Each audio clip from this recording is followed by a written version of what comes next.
heard her scream, and I went down to see what was wrong, and she had her back turned, and she was crying, and I was like, what's wrong? What's wrong? She was like, I can't. She was just shaking furiously. I can't. I was like, well, you can't. She's like, I can't look at those stairs. And it was from that point where we realized like she couldn't even be in that house anymore.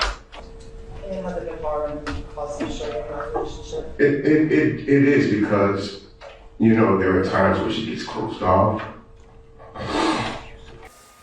So listen, back in 2019, there was a home invasion. Okay, Bun B experienced a home invasion. His wife was downstairs. He heard a big scream. It happened in 2019. Boom. I guess he called for his wife. And then she said, hey, don't come downstairs. So evidently there was something going wrong. He's inside of his own abode. He's inside of his own house.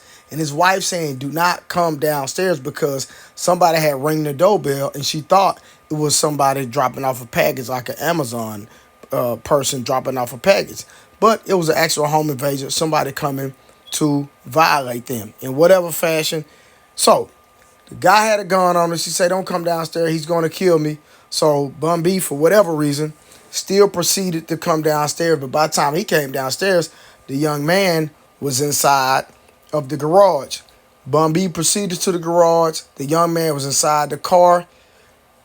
Bun B shot, boom, struck the young man in the shoulder. The young man fired back. However the situation transpired, they end up tussling, fighting. The young man ends up getting away.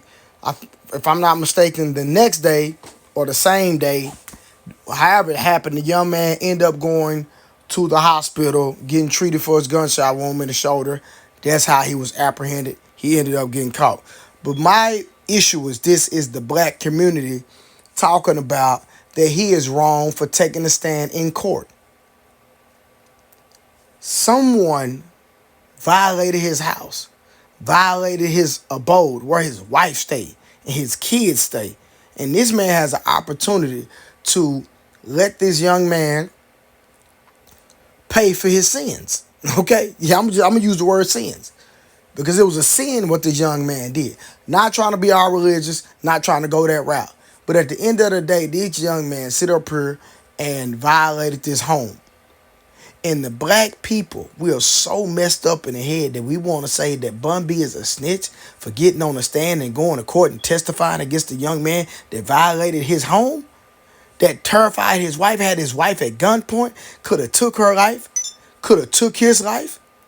Like, y'all, like, we are so backwards. If we don't support our own communities, if we don't, see, this is the crazy part.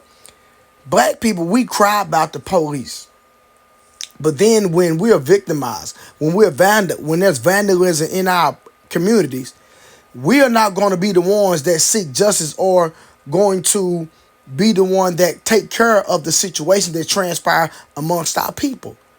But we want to talk about defund the police. We want to talk bad about the police. But when something happens tragic, when there's a life-threatening situation, now one of the people that talked about defunding the police is going to show up at your door and protect you.